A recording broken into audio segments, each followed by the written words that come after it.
Hoje, no Fora do Baralho, os nossos quatro ases vão fazer uma espécie de declarações políticas, como os partidos, sobre a novela que está a ser ou que nos tem presenteado este governo. E depois do debate desta semana com António Costa no Parlamento, que carta neste jogo para avaliar a prestação de um primeiro-ministro que é suposto responder a perguntas e arrepia caminho? Fica para a jogada da semana na segunda parte, sempre, claro, com a Susana Peralta, Luísa Guiar Conraria, o Jorge Fernandes e o João Marques de Almeida e comigo, a Vanessa Cruz. Estamos os 5 aqui apostos e para já abrimos o apetite que nós aqui jogamos e deliciamos-nos com uma boa sobremesa ao mesmo tempo que estamos a jogar, e é uma salada de frutas de naipes. Temos tutti frutti. Susana Peralta, é tutti frutti esta salada. A tua carta de paus vai direitinha ao PSD a propósito desta operação que investiga a alegada troca de favores entre os dois partidos do chamado Bloco Central. Foi de resto tema levado a esse debate de que já vamos falar mais na segunda parte, mas foi tema levado aqui pelo líder parlamentar do PSD, Joaquim Miranda Sarmento, e levou até António Costa a falar de imitações de populismo. Sim, as minhas espadas são para o PSD e para a reação não só do líder do Montenegro, como também do Joaquim Miranda Sarmento no debate parlamentar. Mas antes disso, talvez valha a pena recordar qual é a história, não é? A história, portanto, a Tutti Frutti é uma história que envolve uma troca entre favores políticos do ponto de vista de quem é que ganha, que junta, e favores económicos da Câmara de Lisboa, e que vai de facto ao âmago do chamado Bloco Central, portanto do PS e do PSD, e da forma como gerem não só os lugares políticos, os lugares eleitos, portanto que no fundo não lhes pertencem a eles, pertencem-nos a nós, às pessoas que votamos, e gerem também em simultâneo e de maneira em conjunto e com trocas relacionadas umas com as outras, relacionando um mercado com o outro, no fundo relacionando o mercado político, o mercado dos lugares eleitos, com o mercado depois dos contratos públicos, não é? E de para onde é que vai o dinheiro dos contribuintes, neste caso da Câmara de Lisboa, mas atenção, não vamos ter ilusões quanto ao facto que isto deve acontecer noutros sítios, ou que há uma probabilidade elevada de acontecer noutros sítios do país. Portanto, eu queria também dizer uma coisa, ou seja, o facto de um partido escolher de forma estratégica para que candidatos é que envia a que competição política, isso é normal. O Jorge é mais credenciado do que eu para falar sobre isso, mas há investigação teórica e empírica que mostra que faz sentido, ou seja, nem toda a gente quer ser candidato político, portanto os partidos têm um conjunto de pessoas que estão dispostas a servir nas juntas de freguesia, nas câmaras, etc. E é normal que decidam em função também, digamos, da probabilidade de ganharem em cada um dos lugares aos quais se candidatam e tendo em conta, obviamente, os opositores políticos. Portanto, se tiverem um opositor muito, muito bom do ponto de vista da sua popularidade, da sua probabilidade de ganhar, é normal que não queiram gastar um trunfo muito bom com esse e que vão pôr um melhor candidato noutra freguesia ou noutro lugar político onde possam ganhar. Portanto, isso é normal, enfim, não é chocante. O que é chocante, e eu até ultrapasso a questão do merdosos, para mim isso é uma forma de falar, como sabes, para ter o desgosto de Joker, é bastante aceitável. Enfim, estamos a falar de seres humanos, mas quer dizer, não vou entrar por aí, não quero entrar nesse tipo de moralismo. O que é mau é fazer isso em toma lá dá cá de favores, designadamente quando esses favores até depois têm uma natureza económica de contratos públicos e não sei o quê. Portanto, estamos de facto numa situação que mostra uma grande degradação do âmago destes dois mercados que deviam ser o mais íntegros possíveis, que é o mercado dos votos das eleições e o mercado do mercado dos contratos públicos, e depois temos uma reação, vamos dizer, de Luís Montenegro, que é, enfim, tíbia, sonsa, que no fundo não faz aquilo que ele devia fazer, que é de facto fazer aquilo que ele exige ao PS, ou seja, se o PSD exige ao PS que seja intransigente relativamente às pessoas que estão a braços com problemas, com alegados problemas judiciais, enfim, com problemas judiciais que podem constituir alegados crimes, então o Luís Montenegro, se quer ser credível, tem que fazer a mesma coisa, sobretudo quando nós estamos embrulhados numa novela infinita de histórias mal contadas do PS. O PSD ter uma história mal contada é um péssimo serviço à democracia. E eu vou repetir, péssimo serviço à democracia, porque nós precisamos de alternância democrática e não é assim que a vamos ter. E depois, em segundo lugar, temos aquela intervenção um pouco bizarra de Joaquim Miranda Sarmento, que quando ele sabe que o seu próprio partido está envolto nesta operação Tutti Frutti e que tem deputados na bancada, designadamente um deputado na bancada, Carlos Eduardo Reis, que está envolvido na questão e traz isso para o debate com o Primeiro-Ministro a pedir, no fundo, demonstrações de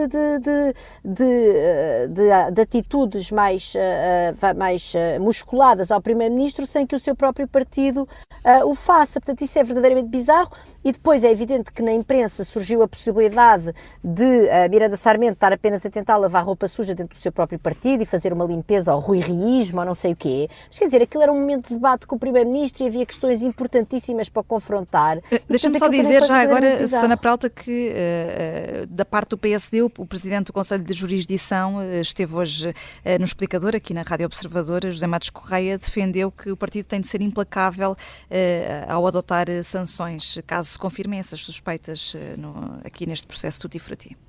Exatamente, pronto, mas isso eu acho que isso diz tudo, não é? Portanto, portanto, tudo isto mostra que nós no fundo estamos metidos numa amálgama de interesses e que o principal partido da oposição e aquele que se quer afirmar como a alternância e aquele que ainda Cavaco esta semana vem dar uma ajudinha e não sei o quê, depois na prática comporta-se exatamente como o PS e isso, como é evidente, não pode ser. E já que falas em Cavaco Silva, é de resto aqui a carta de ouros trazida pelo Jorge Fernandes. Jorge, o antigo presidente, reapareceu ao fim de 30 anos num evento do PSD com as características de um encontro, um evento destas características do Encontro Nacional de Autarcas.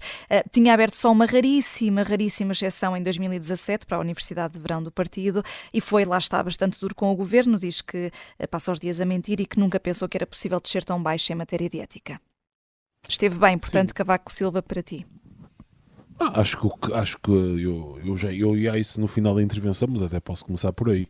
Acho que aquilo que Cavaco disse é aquilo que é dito em surdina por toda a gente no país, tirando meia dúzia de aficionados do Partido Socialista. O que Cavaco disse é de meridiano senso comum, digamos assim. Bem, as reações ao aparecimento de Cavaco, enfim, foram os insultos de sempre, a múmia, uma manifesta falta total de educação. Depois apareceram os insultos, claro, à necessidade de um ex-chefe de Estado ter algum recato, esquecendo-se, por exemplo, do que Mário Soares fez, e muito bem, tanto um como o outro. Não é por alguém ter sido chefe de Estado que perde quaisquer direitos políticos e não pode intervir na vida pública. Portanto, isso é um argumento sem qualquer tipo de razão. E depois, claro, o velho ressabiamento da esquerda, especialmente do PS, que por mais anos que passem não consegue perdoar a Cavaco Silva, um homem de direita, ainda por cima de origens humildes, ser o político mais bem sucedido da democracia portuguesa. E o sucesso dos políticos medem-se, em primeiro lugar e acima de tudo, por ganhar eleições. E de facto, Cavaco infligiu ao Partido Socialista várias humilhações eleitorais que provavelmente ainda devem ser difíceis de engolir, até porque a elite socialista, no fundamental, mantém-se inalterada, com algumas pessoas novas, mas mantém-se inalterada. António Costa já lá estava quando o Cavaco Silva ganhou copiosamente as eleições, na altura, a outros dirigentes do Partido Socialista. Dito isto, o mais importante é que, apesar de todos estes ataques a Cavaco Silva, ninguém desmentiu o diagnóstico que ele fez. Há uma sensação claríssima de fim de regime e aquilo que a Susana estava a dizer é absolutamente certeiro, que é dramático para Portugal, e aí eu já vou criticar uma coisa que Cavaco disse, é absolutamente dramático para Portugal que numa altura em que existe uma evidente erosão do Partido Socialista, que o PSD esteja a começar quer dizer, enfim, não esteja a começar a estar envolvido, mas comecem a aparecer estes casos. O PSD tem que aparecer neste momento, ou tentar fazer uma lavagem interna para ser absolutamente impoluto, enfim, dentro do que pode ser, não é? E quer dizer, a única crítica que eu faço a Cavaco é que eu acho que ele foi manifestamente exagerado naquela entronização de Montenegro. Assim como é óbvio para toda a gente que a situação de Portugal está esgotada neste momento, quer dizer, a ideia de que Montenegro está minimamente preparado para ser Primeiro-Ministro, pelo menos na minha opinião, é manifestamente, quer dizer, não é verdade. Montenegro não está preparado para ser Primeiro-Ministro. Não vale a pena fingirmos que está, porque não está. Quanto à atuação de Marcelo, Cavaco tem apenas parcialmente razão, até porque, eu não me esqueço, que Cavaco, em 2011, jogou com o calendário eleitoral e quando era claro que Sócrates estava numa cavalgada que estava a levar o país para o abismo, Cavaco esperou para garantir a sua reeleição para depois então, no fundo, vir fazer o diagnóstico certeiro que ajudou à queda de Sócrates. E, portanto, sob esse ponto de vista, Cavaco não tem nenhuma moralidade para, enfim, de alguma maneira, acusar Marcelo de estar com calculismos políticos em função da situação atual, quando ele próprio fez isso em relação a José Sócrates. Sei que o João Marcos de Almeida quer assistir aqui, o Jorge Fernandes, João, mas depois do que o Jorge disse sobre Luís Montenegro, não sei se continua a ser uma assistência ou um semitrunfo, talvez?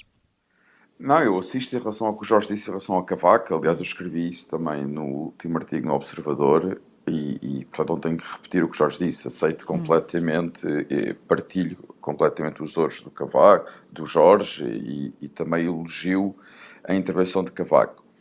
Em relação ao Montenegro, quer dizer, esta história, eu compreendo que o Jorge diga que ele não está preparado para ser primeiro-ministro, mas isto são avaliações subjetivas, como todas, não é? Por exemplo, estava António Costa preparado para ser primeiro-ministro? Se estava, olha, é um desastre. O que é que está preparado para ser primeiro-ministro? Eu acho que toda a gente achava que António Costa estava preparado para ser primeiro-ministro, já tinha sido. João, o António Costa tinha a Câmara de Lisboa, a maior Câmara da... Não, isto que não há pior primeiro-ministro que António Costa, eu não vou concordar contigo, mas era outro debate. Não há pior primeiro-ministro que Isso não é verdade. Costa, Não é verdade. Não, houve agora, Sócrates, ele tinha uma história de executiva na Câmara de Lisboa, que era uma história de sucesso. Ele fez bem em Lisboa. Mas em que é que adiantou? Ele tem sido um desastre como primeiro-ministro. Estava preparado e tem sido um desastre. A questão é saber se ele tenha mais credibilidade ou não para ser primeiro-ministro do que Montenegro. E para mim é evidente que naquela altura tinha. Ou seja, comparando António Costa em 2015 com Montenegro em 23... Susana, deixa-me só acabar, se faz favor. Esse é o meu ponto. A preparação, no fundo, só se vê a qualidade dos primeiros-ministros depois de eles serem primeiros-ministros. É óbvio que uma pessoa tenta avaliar a sua preparação. Agora, como acabei de dizer, António Costa, e a Susana também disse, sugeria toda a sua carreira, sugeria que ele estava preparado para ser primeiro-ministro. Mas tem sido um desastre um primeiro-ministro. Portanto, eu não tenho a certeza se Montenegro, não estando preparado, seria pior primeiro-ministro que António Costa. Duvido muito. Essa é que é a questão. Um dia os portugueses, possivelmente, talvez não, mas possivelmente, serão avaliados a responder à seguinte questão. Ou, se têm que responder à seguinte questão. Quem é que é melhor primeiro-ministro para Portugal? António Costa ou Luís Montenegro? E nessa altura veremos o que os portugueses responderão. Agora, há um ponto que eu concordo absolutamente com o Jorge. É que Montenegro tem que apresentar uma verdadeira alternativa do governo que não apresentou. Até agora não apresentou, lamento. Nós precisamos de saber, quer dizer, não basta criticar o governo. O PSD tem que dizer aos portugueses em que é que as suas políticas de saúde são diferentes das do governo, em que é que as suas políticas de educação são diferentes do governo, e obviamente melhores, e em que é que as suas políticas económicas serão mais benéficas para o crescimento económico do país. A ideia fica clara, João. Também não temos mais tempo aqui nesta Não, mas vamos fazer uma coisa, Vanessa, e peço imensa desculpa de mudar o programa à última hora. Eu abdico da Grécia.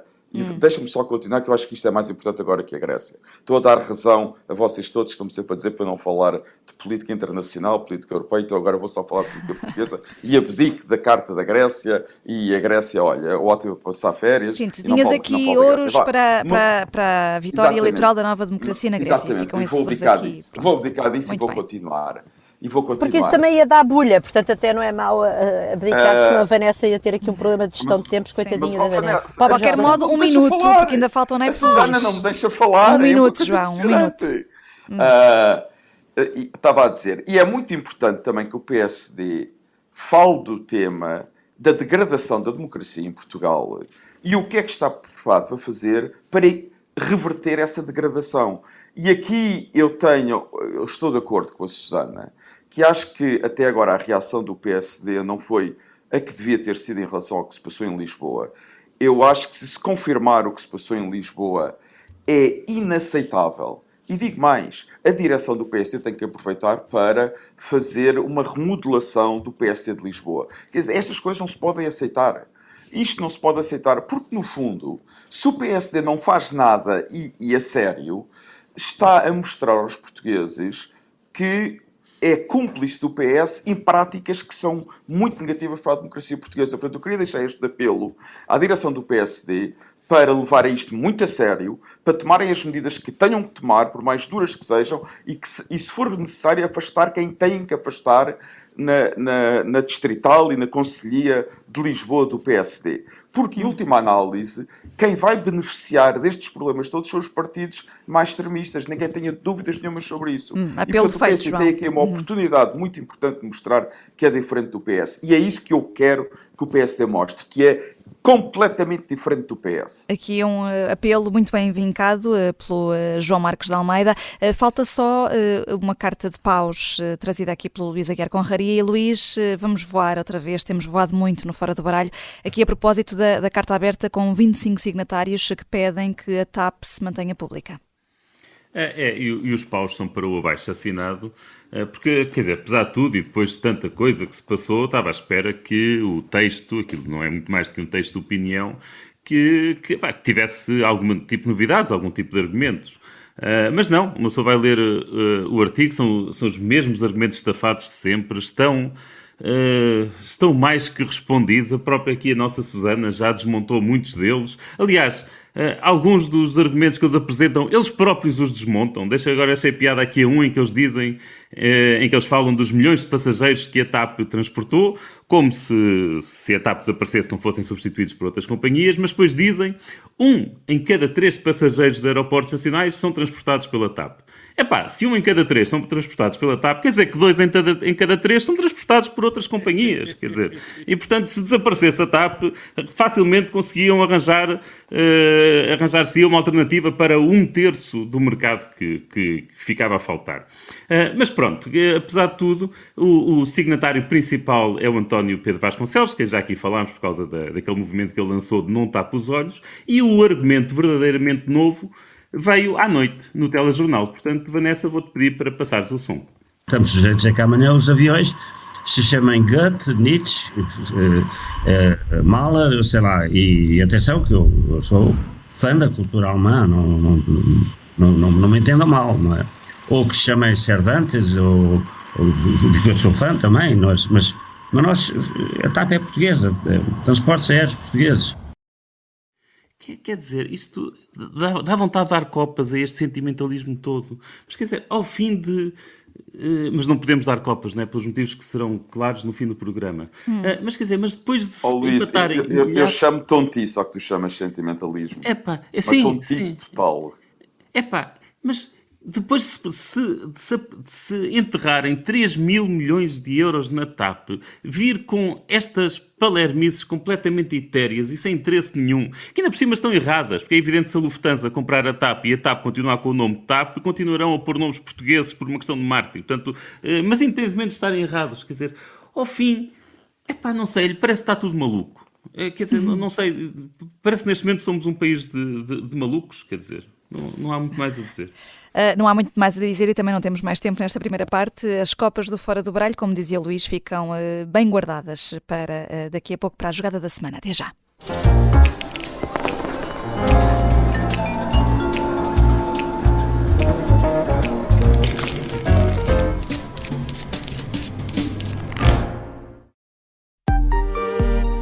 Estávamos na brincadeira e ele, de repente, conta-nos que ia desviar um avião. Este é o Piratinha do Ar. Abriu a porta, entrou por ali dentro e apontou-nos a arma. Uma série para ouvir em 6 episódios que faz parte dos Podcast Plus do Observador. É narrada por mim, Margarida Villanova, e a banda sonora original é de David Fonseca. Os Podcast Plus do Observador têm o apoio da Onda Automóveis.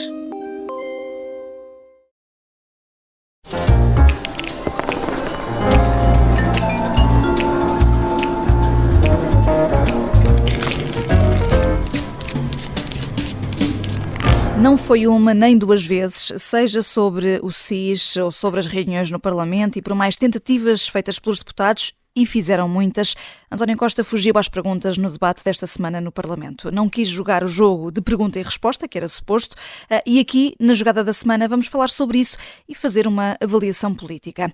Jorge Fernandes, o debate, lá está, era de política geral e o Primeiro-Ministro fez jus a essa palavra, tentou ser demasiado geral, criou ainda mais confusão? Sim, é curioso que na primeira parte falamos de Cavaco Silva. António Costa partilha com Cavaco Silva uma característica muito semelhante, que é o facto de ambos terem um profundo desdém pelo debate político, no verdadeiro sentido da palavra, e pela Assembleia da República. E, portanto, sob esse ponto de vista, até é curioso esta semelhança entre os dois. E é curioso ainda que... Por amor de Deus. Como? O Cavaco durante anos recusou-se durante anos a participar em debates. Pá. Houve eleições... Não, as regras eram completamente diferentes. Comparares quem quer que seja que não o Salazar, nesse aspecto em concreto, comparares quem quer que seja que não Salazar com Cavaco Silva é simplesmente injusto para quem quer que seja, desde Sá Carneiro, a Adelina Mar da Costa, Freitas do Amaral, estou aqui a dizer nomes da direita para não ficar agora demasiado pesado. Pá, isso lamento, mas sim, é o Cavaco não ia ao Parlamento. Não ia ao Parlamento. Houve várias eleições. Houve eleições em que ele se recusava a debater. É a primeira vez que eu vejo um debate dele já foi nas presidenciais. Luís, depois ele ter sido Primeiro-Ministro 10 anos. Luís, tens consciência que comparar o Cavaco ao Salazar é estar a elogiar o Salazar, é estar a diminuir a gravidade. Posso continuar? Não foi isso que o Luís disse, não foi isso que o Luís disse. Calma. Consciência que o que estás a dizer está errado, João. Desculpa lá, eu disse especificamente nesse ponto e não nos outros. Exato. Mas isso não tem eu fui muito explícito a dizer que era nesse ponto. Mas acho que ficou claro. Se eu disser que o Cavaco tem em comum com o Salazar o serem homens, eu não estou a elogiar nem o Salazar, nem criticar o Cavaco. Eu falei de um ponto em concreto, que é a apetência pelo debate. A apetência pelo debate. E desculpa lá, não há nada que se compare com... Em democracia, não há nada que se compare com a apetência de debate que Cavaco mostrou. Líder eleito, foi líder de um regime democrático, nunca pôs em causa a democracia. Estávamos a falar da vontade do debater. Mas posso falar ou não posso? Sim, calma. Temos de devolver a palavra ao Jorge Fernandes. Penso que as vossas ideias ficaram claras e o Luís estava de facto a referir-se a um ponto muito, muito específico. E temos que dar, nós temos que dar o exemplo. Nós hoje vamos fazer aqui declarações políticas como se fazem no Parlamento, mais ou menos, vamos brincar a isto, o jogo é este, mas voltemos a ti, Jorge Fernandes. E bem, eu estava sem atropelos. Eu estou a falar do modo como se relaciona com a Assembleia da República. Não estava a falar nem de debates eleitorais, estava a falar do modo como se relaciona com a Assembleia da República. A quantos debates aqui a Cavaco a Assembleia da República por ano? E é um por ano, Jorge. Um por ano. Isso é verdade. Mas vamos ver uma coisa. O Costa durante anos fez os debates quinzenais. Não se pode comparar o que não é comparável. Isso é simplesmente absurdo. Pronto, mas posso, se me deixarem falar... Bom, agora vou falar. Se continuas a dizer isso, eu continuo a dizer que é absurdo. Pronto, mas tu podes achar que é absurdo, mas no próprio desenvolvimento da Assembleia da República há uma história por trás disso e, quer dizer, o Cavaco... O homem não dar as respostas que tu gostas é uma coisa. Não. Estamos a falar, aliás, não é por acaso que foi Costa que se juntou com o Rio para diminuir os debates quinzenais para debates mensais. Vou voltar a um modelo que o Cavaco não queria ir ao Parlamento buscar era anuais. É como não se compara. Desculpa lá. O Cavaco foi não temos tempo para ir à Assembleia da República, deixem-nos trabalhar, pá. Não podemos estar a perder tempo com a Assembleia da República. Essa é a declaração dele, deixem-nos trabalhar. Mas podemos atalhar para António Costa e para o debate esta semana? Vanessa, um dia temos de ter um programa sobre o Cavaco, o Luís e a Susana ficam completamente exaltados com o nome de Cavaco. Bom, fica prometida essa jogada da semana. Eu vou passar esta parte à frente. Sim, pronto. Jorge. Eu vou passar esta parte à frente. Depois um dia fazemos um debate sobre o Cavaco. Vamos a ele. Bem, António Costa, independentemente daquilo que da avaliação que possamos fazer, tem a obrigação política e legal de responder aos deputados. Até porque António Costa tem que se relembrar que, tal como ele nos ensinou em 2015, aparentemente, porque a população não sabia até então, os portugueses elegem deputados, não elegem o primeiro-ministro.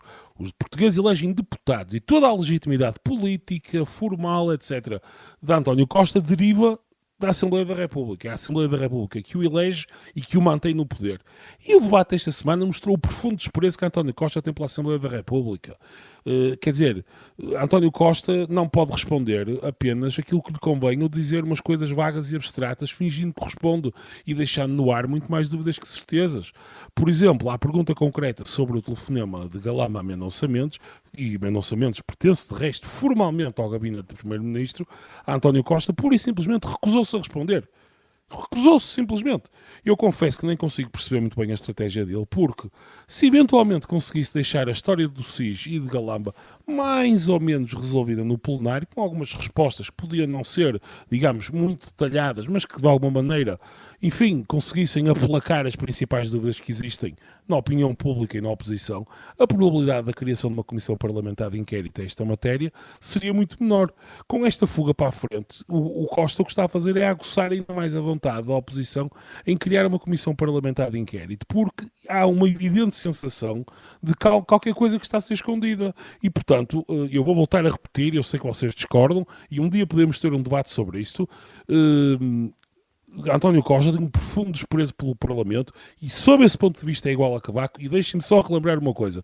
Quando Cavaco chega a primeiro-ministro em 85, as regras parlamentares estavam escritas desde 75 e certamente não foi ele que as escreveu. E já tinham passado outros primeiros ministros por lá. E ele cumpria o que eram as regras parlamentares na altura, que foram sendo emendadas ao longo dos tempos, até por uma questão de racionalização do Parlamento. Enfim, mas ele sempre se opôs a essas... Portanto, a é verdade, evoluiu, Susana. Cavaco esteve lá 10 anos, foi primeiro-ministro. É verdade. De facto, recusava-se. Portanto, houve evoluções que podiam ter acontecido mais cedo e que tens razão. As bloqueava. Tens razão, mas depois um dia nós temos um debate sobre isso. Não agora é o eu vou passar do debate, ele não gostava de debates, portanto não. Pois não, não mas António Costa também não, o ponto é esse. E nós não sabemos, estes cambalachos, que é a palavra certa, dos governos de António Costa, se houvesse o grau de escrutínio que há hoje em dia, no tempo, designadamente de Cavaco Silva, mas de outros primeiros ministros também do passado, parece que não é de excluir que encontrássemos disto ao fora. Mas isso é impossível saber. Não, claro que é impossível saber. Claro que é impossível saber, como é óbvio. Foi o que eu disse. É impossível saber. Agora, o ponto que interessa discutir é 2023. Quer dizer, o Cavaco faz parte da história. Não, isso eu estou de acordo. O que interessa é discutir 2023 e o estado da nossa democracia agora, não é? E o estado da nossa democracia, lamento, mas o Jorge tem toda a razão. O que António Costa fez ontem no Parlamento Português não contribui em nada para a saúde da nossa democracia, lamento. Tal como não contribui em nada o facto de ele agora achar que diminui qualquer pessoa, desde as bancadas da esquerda até as bancadas do Chega, chamando populista. Quer dizer, isto é absolutamente patético. Ele agora chama populista a toda a gente. Quer dizer, ninguém pode discordar de António Costa e fazer-lhe uma pergunta que é logo populista. Quer dizer, o próximo passo vai ser chamar fascista a toda a gente no Parlamento. Sim, vai ver os fascistas de esquerda e os fascistas de direita. Só o PS é que não é fascista. É uma coisa espantosa. Isto é extraordinário. Posso Sim, pegar Susana. nisto do populismo? Desculpa, Joker. Coitada, a Joker hoje não está a ter assim... Tens de ser mais Ainda por cima todos à distância, é muito difícil. Jokeriana connosco, sim. Mas, Susana, eu calei para tu falares. Não, eu também já há bocado me calei várias vezes para Agora estão falar. amiguinhos, vá. Bom, vamos lá, Susana. estamos amiguinhos, vamos a isto. Não, eu acho que há aqui duas questões. Esta questão do populismo eu acho que é grave, porque quer dizer, Costa chamou populista a Joaquim Miranda Sarmento, chamou populista a Rui Tavares, chamou populista a André Ventura, depois sempre com esta história, com esta ameaça mais ou menos velada, que é quando adotamos o discurso dos populistas ou os métodos dos populistas, então os populistas já ganharam, enfim. E no fundo está permanentemente a querer condicionar os partidos da oposição, digamos, fazendo uma equivalência moral ao André Ventura. Eu nem quero entrar por aí, que seria também outro tema bastante interessante, mas vamos lá ver, das duas uma. O Costa acha que estes temas, porque ele próprio já várias vezes desvalorizou isto, os casos e casinhos, e isto demora, lembram-se quando ele dizia, isto para mim são 20 minutos dos meus assessores e tal, a fazer um comunicado de imprensa e isto resolve. Portanto, E esta semana disse horas e horinhas também. Horas e horinhas, portanto, ou ele quer desvalorizar os temas, e isso não pode, porque manifestamente estamos a falar aqui de assuntos muito importantes e muito cruciais para o âmbito da nossa democracia, e interessantes também, mas repara, quando ele diz... Algum membro do governo deu ordens para as autoridades ou orientações para as autoridades agirem? Não. O resto é folclore. Não é nada. Quer dizer, eu não preciso, não é preciso que um membro do governo tenha dito explicitamente às pessoas do SIS, olha, vão lá buscar o computador ao Sr. Pinheiro. Para mim basta saber que houve não sei quantos telefonemas cruzados, que nós ainda não sabemos quantos, que envolveram pelo menos até agora 3 ministros e o próprio primeiro-ministro. E ele depois tentou envolver o Marcelo nisto, mas parece que já o tirou e não sabemos. Quer dizer, o SIS, que depende diretamente do Primeiro-Ministro, será que é assim tão irrelevante saber que há telefonemas a circular entre os membros mais sénior do Governo acerca do envolvimento do SIS? Isso é que é o verdadeiro ponto, porque isso obviamente condiciona a atuação do SIS, ou pelos vistos condiciona, e isso é que é grave. Portanto, ele não respondeu às perguntas e digamos, dizia eu, que das duas uma, ou ele acha que estes temas são irrelevantes e não são, e portanto, no fundo, dá vontade de lhe dizer, Sr. Primeiro-Ministro, estes temas são irrelevantes? Não, o resto é folclore. Ou então, António Costa não gosta de certas palavras mais coloridas, como por exemplo, ele ficou ofendido porque Rui Tavares falou do charco e do lamaçal, no fundo para se referir, uma imagem, a isto está a acontecer. Mas se António Costa tem um problema com a linguagem colorida, eu recordo-lhe que ele é aquele que acusou, chamou à iniciativa liberal os queques que guincham, portanto ele também não tem qualquer espécie não tem qualquer espécie de autoridade moral para criticar o uso de palavras de linguagem um pouco excessiva ou mais colorida no debate político. E como depois o próprio Rui Tavares lhe lembrou no plenário, já no final do debate, o próprio António Costa usou a palavra treta para se referir a uma questão levantada, julgo eu, pelo André Ventura. E, portanto, quer dizer, este duplo critério de António Costa realmente não pode ser. E eu queria só dizer mais uma coisa, finalmente. Já foi há mais de um mês, tá? Faz hoje um mês, aliás, a noite fatídica faz hoje um mês. Portanto, faz hoje um mês que o SIS atuou de maneira ilegítima, de acordo com todos os especialistas, digamos, violando os direitos, liberdades e garantias de um cidadão que podia até ter cometido ilícitos, mas que até ver estava livre de ser importunado por uma polícia secreta, que nem sequer é uma polícia. E, portanto, quer dizer, eu acho isto gravíssimo, que nós ao fim do mês ainda andemos às voltas com isto, ainda não sabemos as chamadas que houve, ainda não sabemos de onde é que veio a ordem da cadeia de comando para efetivamente haver uma intervenção do SIS, e isto sim é uma ameaça à democracia que alimenta o populismo, e gostava que o António Costa pensasse nisto. E temos de nos lembrar que foi António Costa, um primeiro-ministro, numa situação inédita, que chamou em direto nos Jardins de São Bento ladrão a um antigo membro do adjunto. Quer dizer, se isto não é populismo, sim, é verdade, tens toda a razão. Chamou-lhe ladrão. Não, exatamente. Quer dizer, aliás, sem provas, sem ele ser acusado, sem estar sequer a ser julgado, chamou-lhe ladrão. André Ventura foi condenado por isso, por ter chamado ladrão a uns pobres cidadãos de um bairro desfavorecido, e foi condenado por isso graças ao processo judicial que foi. E neste caso, Frederico Pinheiro disse que foi injuriado e difamado pelo Primeiro-Ministro. Sim, estava, enfim, à partida de avançar para tribunal, embora ainda não tenha confirmado isso oficialmente. Luís Aguiar Conraria, também queremos ouvir-te. Ficaste mais esclarecido sobre quem mandou chamar o SIS? Não fiquei esclarecido e de facto acho chocante a forma como António Costa se recusa de forma tão óbvia a responder às perguntas. É que neste momento já nem jogo de cintura tem, quer dizer, já é simplesmente dizer não respondo. Quer dizer, eu percebo que as perguntas têm uma resposta difícil. Quer dizer, aquela pergunta sobre o seu secretário de Estado adjunto, aquilo é uma pergunta tramada, porque qualquer resposta é má. Se ele responde que não, que o Secretário de Estado adjunto não falou com Galamba, está a dizer mais uma vez que Galamba mentiu. Se ele responde que sim, está a amarrar o Secretário de Estado aos desastres que aí vêm o Galamba é o grande culpado das perguntas difíceis. Foi o Galamba que disse que tinha falado com ele. Não, o grande culpado é mesmo António Costa, pá. Aqui não... sim, também. Não, mas o Galamba é que deu origem à pergunta difícil. E claro que António Costa cometeu o erro que vai persegui-lo sempre, que foi manter Galamba no governo. E pronto, e portanto, eu não vejo aqui, eu não vejo saída para isto. Quer dizer, eu de facto acho que aqui, pela primeira vez, está verdadeiramente em causa o regular funcionamento das instituições democráticas, que é o que a Constituição prevê para se poder mandar um governo abaixo. O Marcelo Rebelo de Sousa é o presidente que jurou fazer cumprir a Constituição, e nós podemos estar a aguardar mais umas semanas, mais um mês, por esclarecimentos, E depois desses esclarecimentos, então, tomar decisões. Agora, se esses esclarecimentos não vêm, quer dizer, e é perfeitamente ridículo ter o António Costa a dizer que, obviamente, que vai à CPI porque é obrigado a ir à Comissão Parlamentar de Inquérito, se a tal for intimado, que é para depois o grupo parlamentar do PS chumbar todos os pedidos para que ele vá à Comissão Parlamentar de Inquérito. Quer dizer, isto não sei, é que isto já não é um jogo, já não é cintura, isto é simplesmente... Não sei. Isto é simplesmente dizer não respondo e estar a brincar.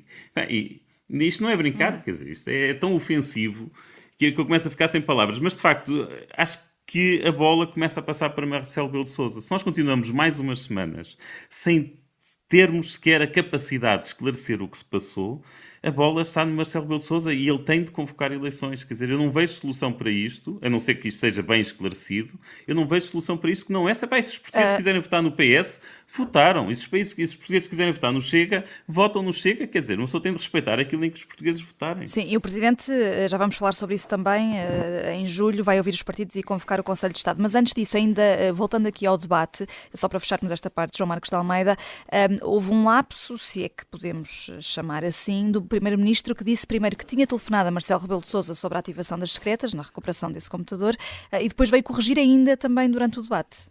Pareceu-te um lapso? Não, pareceu-me que até António Costa percebe que há mentiras que não pode dizer. E que ali tinha sido mais, quer dizer. O que se percebe é que António Costa, no calor da discussão, usa qualquer argumento que for necessário para ter razão. Para se safar, como se costuma dizer. E ele ali percebeu que tinha ido longe demais. E teve que corrigir imediatamente. Porque ele, quer dizer, aí ia abrir uma verdadeira crise institucional.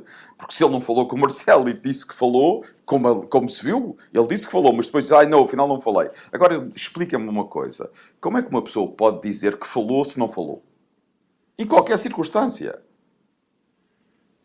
Não, como é que é possível? Ele não falou. Porque ele disse, não, eu não falei, afinal. Sim, o Presidente da República depois veio dizer que o primeiro contacto que teve foi no dia 29 de abril. Quer dizer, uma pessoa com tanta experiência política, que faz política há décadas, aliás, acho que o António Costa nunca fez outra coisa na vida, tem lapsos destes numa discussão no Parlamento? Não pode ter lapsos destes, portanto. Quer dizer, ele mentiu, mas depois percebeu que era uma mentira grave demais e não o podia manter e recuou. É muito simples. Agora, lapsos, não acredito em lapsos destes. Só em relação a outra coisa, já agora, Vanessa, que falaste da convocação do Conselho de Estado, eu ouvi alguém na Rádio Observador dizer que não tinha uma grande relevância política, e eu discordo em absoluto. Quer dizer, qualquer convocação do Conselho de Estado tem relevância política. É um ato político do Presidente da República convocar o Conselho de Estado. E ainda tem mais significado político no atual contexto político em que vivemos, em que há claramente uma separação, há um conflito institucional entre Belém e São Bento. Portanto, a convocação do Conselho de Estado é obviamente um ato com significado político. E o Presidente da República tem vincado a palavra calendário, ele define o calendário, está a deixar no fundo, convocando só o Conselho de Estado e estas audiências aos partidos para julho, para quando acabar a Comissão de Inquérito à TAP. Jorge Fernandes, isto vem colocar pressão sobre António Costa, pressão que já agora, hoje mesmo, vem também de dentro do PS. Ferro Rodrigues escreveu um artigo no Público a criticar também o Governo.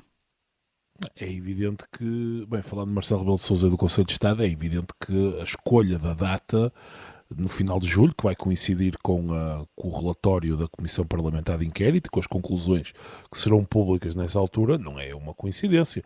Aliás, o próprio António Costa disse, já há uns meses atrás, que no fundo, enfim, no final da Comissão Parlamentar de Inquérito iria retirar ilações políticas do que quer que se concluísse lá na dita comissão. E é evidente que isto coloca pressão em cima do Governo. Eu acho curioso, por acaso, isto eu não consigo sinceramente perceber o que é que está a acontecer, mas acho curiosa esta disjunção dentro do PS entre, por um lado, já ouvimos Carlos César, Ferro Rodrigues, agora Ferro Rodrigues, a virem defender claramente, quer dizer, Ferro Rodrigues diz claramente que, no fundo, diz que Galamba não pode continuar, assim, de forma muito grosseira e muito simples. E António Costa continua sem tirar essas conclusões. Esta diferença esta não coordenação política com pessoas que, apesar de tudo, historicamente têm um peso grande no partido, a dizerem uma coisa e António Costa a não fazer, acho curioso, não sei porquê. Vamos continuar a acompanhar as cenas dos próximos capítulos desta novela Governo SIS, a ver, vamos, e como prometido, deixamos as copas para o final do programa de hoje e para uma sentida homenagem do nosso painel. Estou só a ser a porta-voz. São copas como não podia deixar de ser para a rainha do rock and roll, que morreu esta semana aos 83 anos. Na verdade, como diz o Luís Aguiar Conraria, Tina Turner é a rainha de todos os naipes. The best. Até para a semana.